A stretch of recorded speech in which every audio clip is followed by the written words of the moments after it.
Hi, Neil. Hi, Andrew. Hi. My name is Aranza Sabina. I'm the editor of Mexico Design Magazine. It's a pleasure for us to be able to do this interview and learn more about the new film of Universal Pictures that premieres in our country on September 30, No Time to Die. We have prepared only a couple of questions for you within our new section, Cine Art, which seeks to establish a dialogue between architecture and cinema. So let's go ahead. First, I would like to ask, what does it take essentially to develop the art design of a movie that is part of a saga? Well, that's a really good question. And it's something that obviously we're very aware of with the Bond franchise because of the legacy and the kind of cultural importance, if you like, especially in terms of set design. We've had, some of the best kind of set designers from the industry over many years, including, of course, Sir Ken Adam, who was the kind of the pioneer of the style of James Bond architecture and subsequently went on to influence lots of modern architecture outside film. So we are, we feel very privileged, first of all, to be kind of following in the footsteps of such influential architectural designers, whether it be for film or for, architecture in general. So there's always a kind of like, reference of some description to the legacy of James Bond architectural design, whether that be kind of big brutalist angles and shapes and, apertures for lighting, shadows and light, which something that Ken Adam was very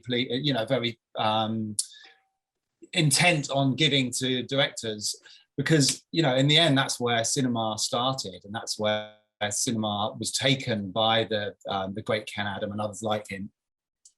So there is that legacy to be aware of. So what we always try and do, I think, is we try and twin that with the sort of the fact that Bond as a character and as a cultural phenomenon takes place in the real, in the contemporary kind of as real as possible world. So we look at modern architecture.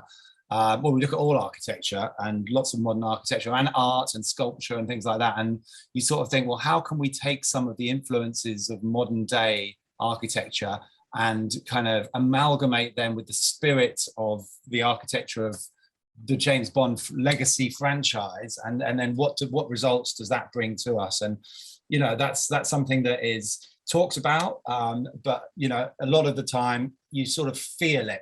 Being a part of a film like that, you sort of feel this kind of the power of the history, and you sort of feel, right, okay, well, I sort of, how I interpret the legacy brand architecture is very important going forward as to how the character of Bond is encapsulated in his world in 2021.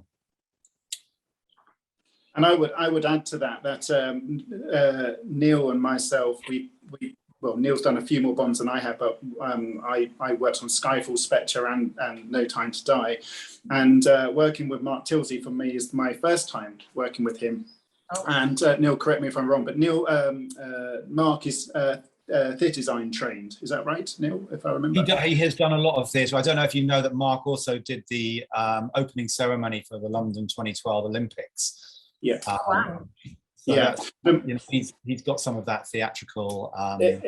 Exactly. So for myself, also theatre design trained, it was also quite interesting for me as an art director to work with a designer who has very much that theatrical aspect. And I thought Mark brought a very unusual and animated aspect to the Bond character, which Neil rightly talks about, sort of shadows and sort of given a real nod to Ken Adams and all of that.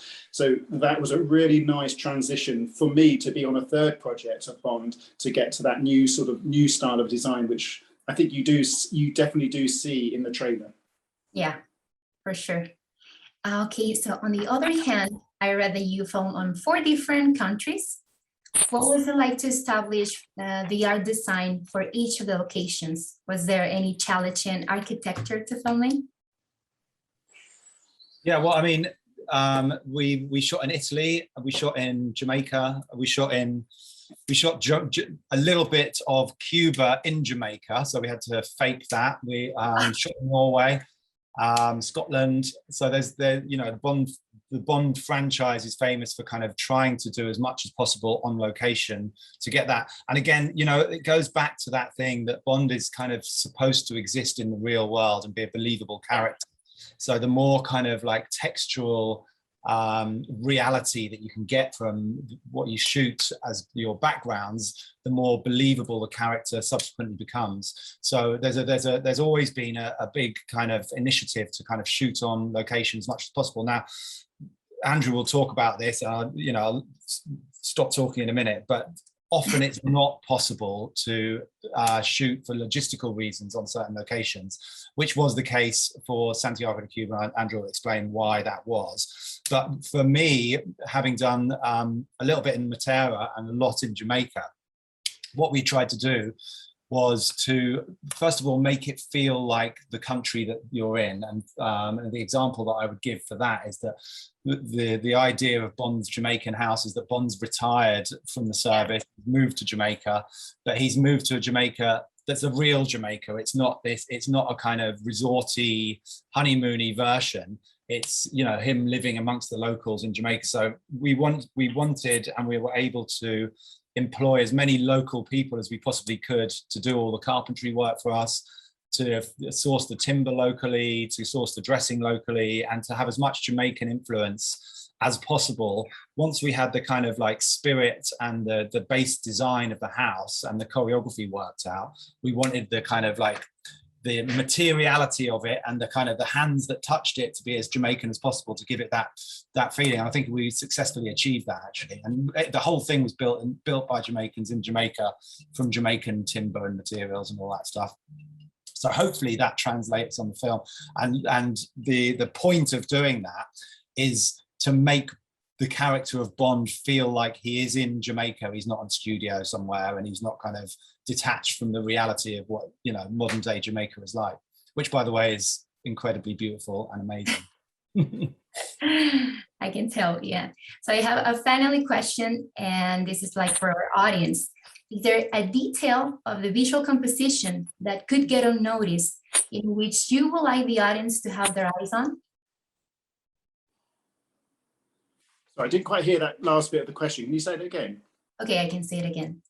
Is there a detail of the visual composition that could get unnoticed in which you would like the audience to have their eyes on?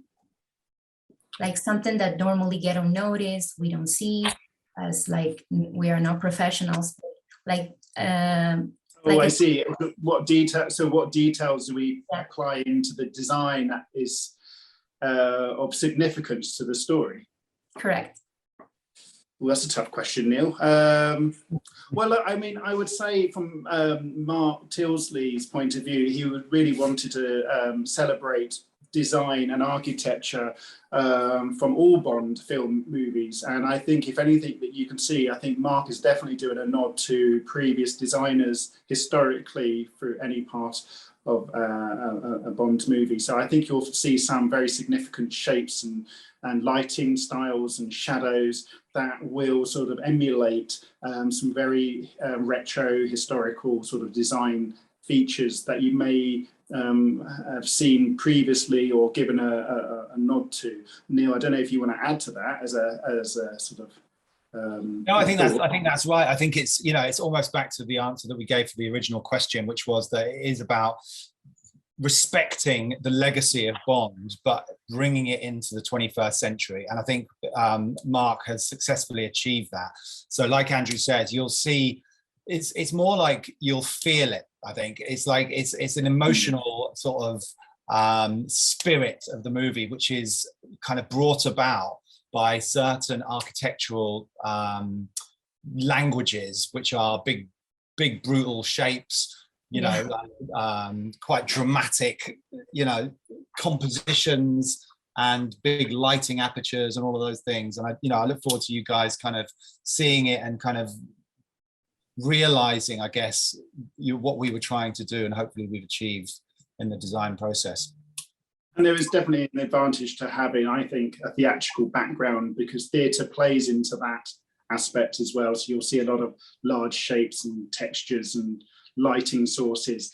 And I think when you see Bond in the trailer, you'll see some of that already if you really study it I mean, at the end of the day, you know, film set design is about creating an environment which helps to reinforce what the audience thinks about the characters and allows these characters to exist in the world. So what we try to do with set design is to set a tone and an emotional value to the areas in which these characters inhabit, but without obviously using any words. So our palette, like an actor's palette, is facial expression and dialogue and, you know, choreography. Our palette is textures, colors, light, shadow, and all of that stuff.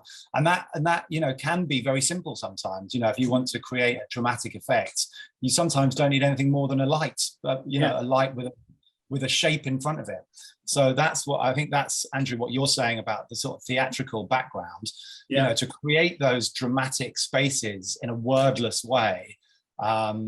You know, it can sometimes be very simple, and that's what production design is all about. The audience have to believe it, for the characters, particularly of Bond, to exist in the world in which we want him to exist.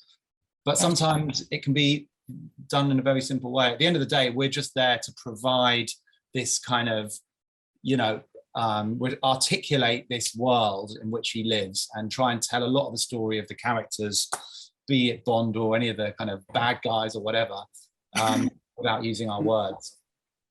And I was always taught less is more sometimes. And there was definitely on some occasions when we were doing set design on this specific Bond movie, where I did step back and go, blimey, is that enough? But, you know, as Neil says, light plays a major role in any set design, and very much so, I think, plays a huge role in this very specific Bond movie.